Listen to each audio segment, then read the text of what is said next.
Hello, welcome back. It's been quite the historic week in markets. Hope you guys were able to survive this week and hopefully get some profit out of the market. There's a lot of opportunity, but there was also a lot of opportunity to fail. And, that's the difference between a good trader and a professional trader and more of a novice is that good traders know how to take advantage of this, and novice traders often get scared or get a little too confident and maybe get a little too confident for their own good, and they end up getting hurt by it.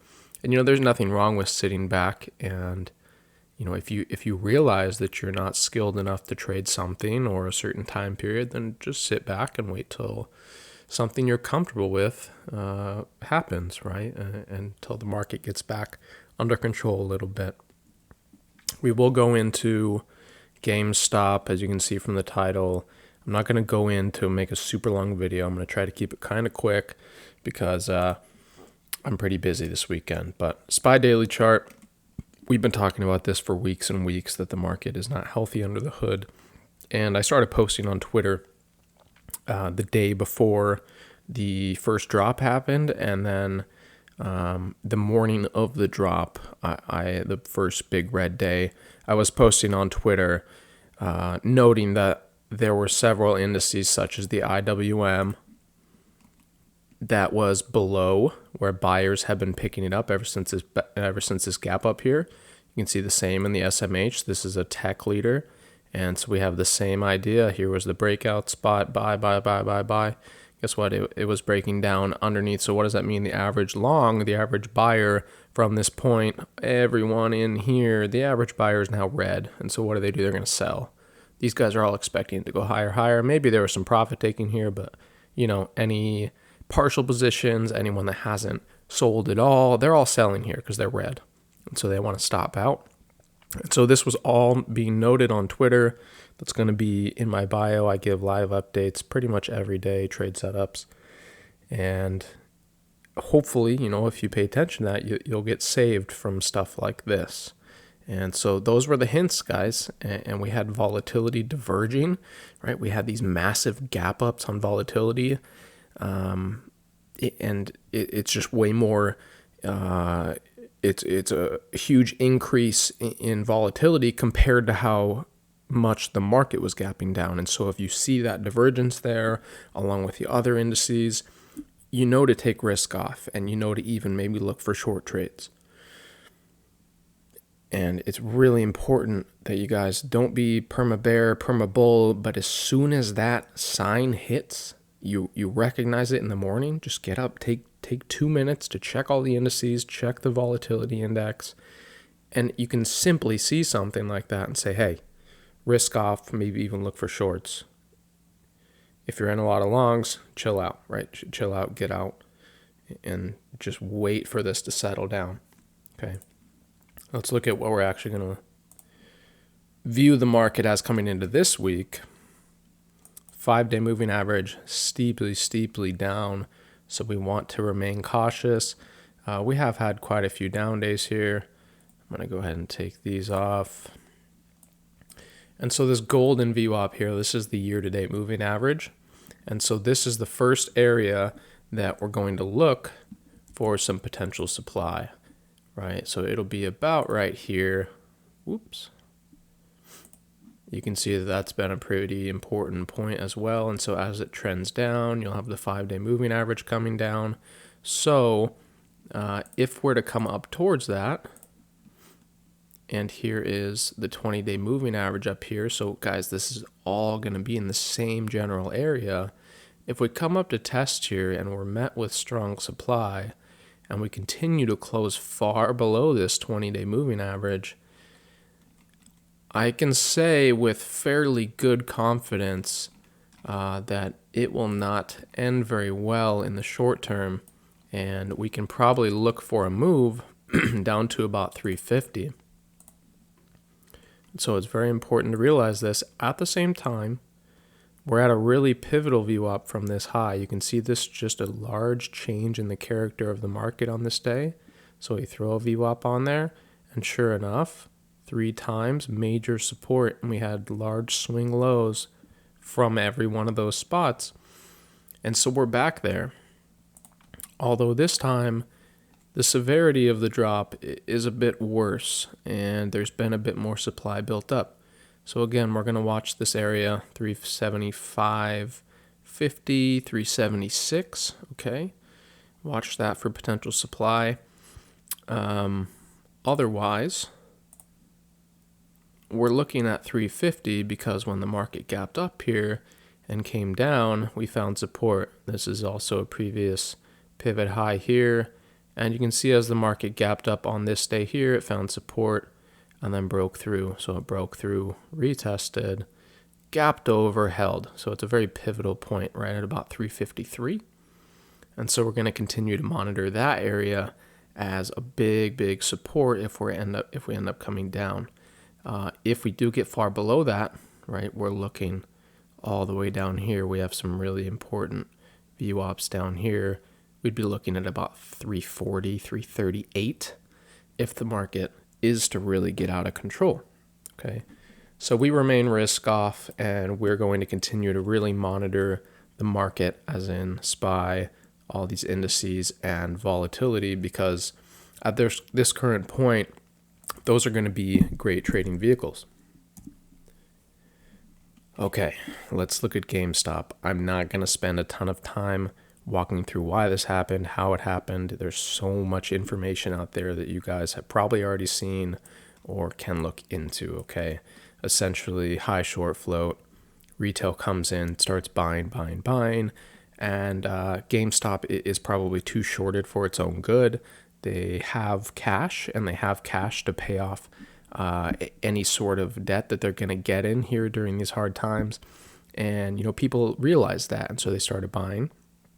Obviously, a couple of them out of proportion. Here you have a big gamma squeeze, so you have call options that are owned, and they're in the money. And so what you have is market makers. They sell options against retail traders, and so you have all these call options. Well, market makers are selling those to you because over time it's going to be profitable for them. But the way they hedge their risk is if these get in the money, they have to buy 100 shares of the stock, because every call option, right, gives you the right to own 100 shares. When you sell it, you're down 100 shares essentially. You have unlimited risk because you're short.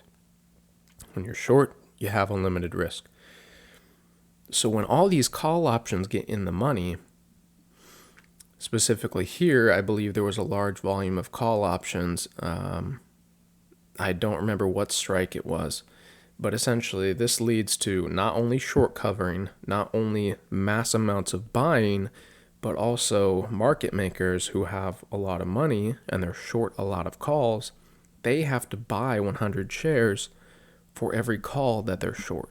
And so that leads to what's called a gamma squeeze, which is usually incredibly bigger than any normal short squeeze. Okay, hopefully that helps. Now let's get into this, okay? We have a pretty important gap up, obviously, and we want to look at this level here. This level here, 265. Why? Because the market opened right on it, right? GME opened right on it and shot all the way up to nearly 500. And not only that, but you can see when we came down, and I have this 290 here as well because it's kind of a zone. So we support here, 265. And then when we come down, it finds selling in that zone. And so this is what's known as an inflection zone. And when it's really clear like this, you definitely want to pay attention to it, because when you're above it, buyers are in control of the stock. And when you're below it, sellers are in control. You can also see that by the VWAPs here. When we made this high, you throw one on and we're staying below, so sellers are in control. But then, guys, Friday, then this is what's really interesting, especially if you own GameStop. This is what you want to see. We gapped back up, specifically off the 5-day moving average, and you can see the VWAP here. This is from the day before a lot of volume came in. And so we came down near that and we saw a huge bounce. And this is telling you that buyers want fair price. Buyers are still there. Not only is the 5-day trend up, but you have this massive bounce, right? Ever since here, this is the average price of people who are long GME from all the way down here. And so buyers came in and said, hey, like, this is where people are long. This is a good price. And they showed up in great numbers. Not only that, but I was watching GameStop this entire day. Could we hold this inflection zone, and could we close above the inflection zone? And this is really huge, guys. At the end of the day, right, sellers in control. So we started dropping, throw a view up on the high here, sellers in control, sellers in control. But at the end of the day, buyers got back up here and were above every VWAP. And not only that, but this one is starting to trend up, and this one is finally starting to trend up again.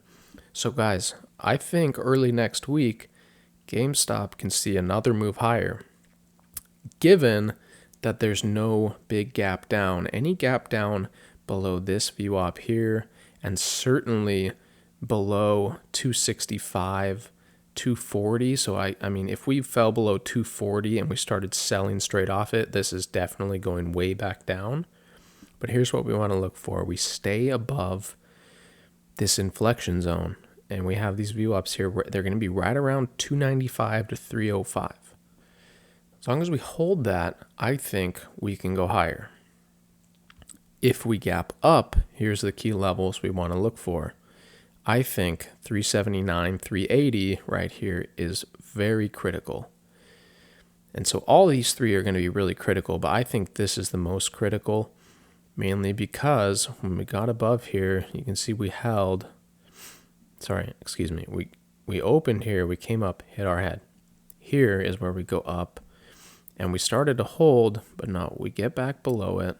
And if we go, let's just go down to a smaller time frame so you guys can see this a little better. Here you can see it better. Got up here and we held it for about 15 minutes here. We got below and then we sold so hard. And so this is really where sellers took back control and they murdered the stock, right? And we come back up here, we open right here and we open right on it. And we test 404 and we fall again. So there's a couple key levels, and you guys can mark these: 355, 379, and 404. These are the levels we need to get through to see further upside. I think if we can get through those, which I would expect, as long as we don't have a big gap down, I'm expecting us to go higher. If we can get through those, what we should do is go make a test for 500. Stocks like to test big round numbers, and when they don't get to them like this, but then they come back up and they're looking like buyers are back in control, they're probably going to make a run for that big round number. Maybe they spike it, maybe they don't, maybe they only get to 499. I'm not going to tell you if GameStop's going to go to 800, 900, 1000. I don't know, but I'm telling you in the short term, I think it's going to make a new high. As always, be careful with this kind of stuff. Don't do anything stupid. Full disclosure, I'm long GameStop. I was also short GameStop at the close here. Held through here, added on a little bit, and that obviously went amazing. But after seeing this stuff on Friday, guys, I am now a GameStop bull. Let's hope it goes well. Thank you guys for watching. Leave a like, subscribe. Check out the Twitter in my bio for live updates every day. And I'll see you guys later. Peace.